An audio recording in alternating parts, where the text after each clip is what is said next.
ବାଳ ଛୁଆ ତ ମାଉସୀ ଚୁଲିର ଏଣ୍ଡୁରି ପିଠା। ତୁ ଶଳା ବାଳ ମୋ ନିଜ ପୁଅ ହେଇକି ବାପା କତର ବମ୍ ଲଗେଇକି ବାପ ଗାଣ୍ଡି ଫଟେଇବା ପାଇଁ ଚେଷ୍ଟା କରୁଛୁ। ନା ନା, ତୁ ମୋ ପୁଅ ହେଇ ନ ପାରୁ। ଏଇ କିଏ ଗଛ ୟାକୁ ଧରିକି ନେଇଯାଉ, ତା ପେଳ ପାଖରୁ ଗୋଟେ ଚୂଳ ନେଇକି ତା DNA ଟେଷ୍ଟ କର, ଆଉ ମୋ ମୁଣ୍ଡରୁ ଗୋଟେ ଚୂଳ ନେଇକି DNA ଟେଷ୍ଟ କର, ଚେକ୍ କର ଇଏ ଶଳା ମୋ ପୁଅ ନା ମୋ ପୁଅ ନୁହେଁ।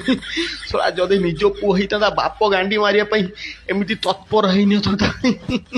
ଭାଗ୍ୟ ଭଲ ବମ୍ ଟା ଟିକେ ମୁଁ ଦୂରକୁ ଧରିଥିଲି, ନହେଲେ ଯଦି ବମ୍ ଫାଟିଥାନ୍ତା ମୋ ଗାଣ୍ଡି ଫାଟିକି ଛକଟ ହେଇଥାନ୍ତା ରେ। ବାଳ ଶଳା ଯାହାକୁ ପୁଅ ବୋଲି ଭାବିକି ଏତେ ବଡ କରିଥିଲି ସିଏ ତ ମୋ ଗାଣ୍ଡି ମାରିବା ଚକ୍କର ଥିଲା ରେ। ଶଳା ବମ୍ ଲଗେଇକି ଦେଲା, ମୁଁ ଭାବିଲି ସିଗରେଟ ଲଗେଇକି ଦଉଛି। ଶଳା ଯଦି